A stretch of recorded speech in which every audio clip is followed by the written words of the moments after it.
हम सारे लोग आम आदमी पार्टी से इसलिए जुड़े थे कि इन्होंने इस देश को एक सपना दिखाया था कि एक नई राजनीति की शुरुआत कर रहे हैं, एक ईमानदार राजनीति की शुरुआत कर रहे हैं। यही सुनकर, यही देखकर, यही सोचकर इस पार्टी में आए। यहां रहते हुए अपनी सैद्धांतिक कारणों से कई सारी विसंगतियों को देखकर पार्टी बदलने का फैसला लिया, जो संविधान ने हमें जो अधिकार दिया है उसके आधार पर।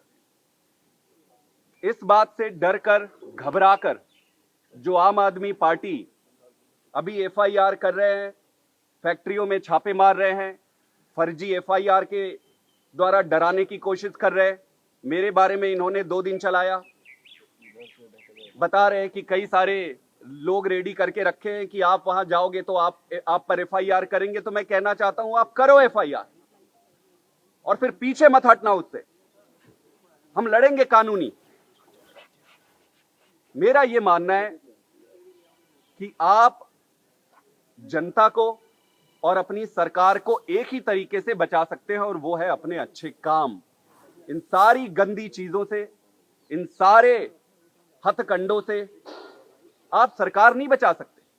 आपको अगर सरकार बचानी है, सरकार चलानी है, आपको सत्ता चाहिए, तो आपको काम करना पड़ेगा। आप ईमानदारी से काम करिए, आपको कोई नहीं रोक रहा है। लेकिन इस तरीके से झूठे और फर्जी अगर एफआईआर करके अगर आप सोचोगे कि रोक लोगे, तो यह संभव नहीं है। सर पर कफन बांधकर निकले, और जो देश हित में सही है, जो देश के लिए सही है, वही कर रहे हैं।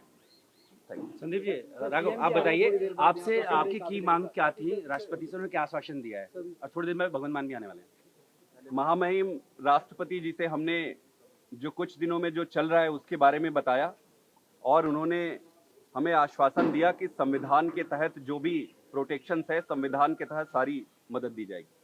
भगवंत मान भी आ रहे, वो कह रहे रिकॉल के प्रस्ताव रखेंगे राष्ट्रपति। देखिए, हमने ऑनरेबल प्रेसिडेंट ऑफ इंडिया को ये तमाम जो वेंडेटा पॉलिटिक्स की वारदातें हैं उनसे अवगत कराया, और उन्होंने साफ तौर पर ये कहा कि वे स्वयं भी और भारत का संविधान भी हमें पूरी प्रोटेक्शन देगा। उनके शब्दों में बता रहा हूँ, बाकी जो विस्तार से बात हुई वो हमारे बीच की है।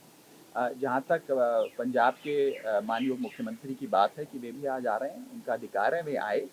लेकिन मैं बस इतना ही कहना चाहता हूँ कि पंजाब सरकार का जिस प्रकार से मिसयूज और अब्यूज हो रहा है मशीनरी का, वो बहुत गलत है, गैर संवैधानिक है, और पंजाब के लोग इसे कभी स्वीकार नहीं करेंगे। मैं आपको स्पष्ट बताऊं, जब से खास तौर पे राजेंद्र गुप्ता जी पर, जो एक वहाँ के नामी बिजनेसमैन हैं, उन पे उनकी फैक्ट्री को बंद करने की और उन पर एफआईआर करने की कोशिशें हुई हैं, तब से पूरे पंजाब की व्यापारी कम्युनिटी, बिजनेस कम्युनिटी आहत है। वो ये सोच रहे हैं कि अगर एक शख्स जिसने अपनी असहमति दर्ज कराई, लोकतांत्रिक तरीके से कॉन्स्टिट्यूशनल प्रोविजंस का इस्तेमाल करते हुए 2/3 सांसद अगर एक पार्टी से अपना नाता तोड़ लेते हैं, उसके बाद अगर इस प्रकार का वेंडेटा अनलीश किया जाता है, तो पंजाब में कोई भी बिजनेसमैन सेफ नहीं है, कोई भी व्यापारी सेफ नहीं है, इनफैक्ट कोई भी नागरिक सेफ नहीं है। लोगों के मन में एक डर है, एक भय है, और पंजाब सरकार के प्रति नफरत है। जितनी जल्दी मानयोग सीएम साहब और पंजाब के अधिकारी ये बात समझ जाएं, उतना अच्छा।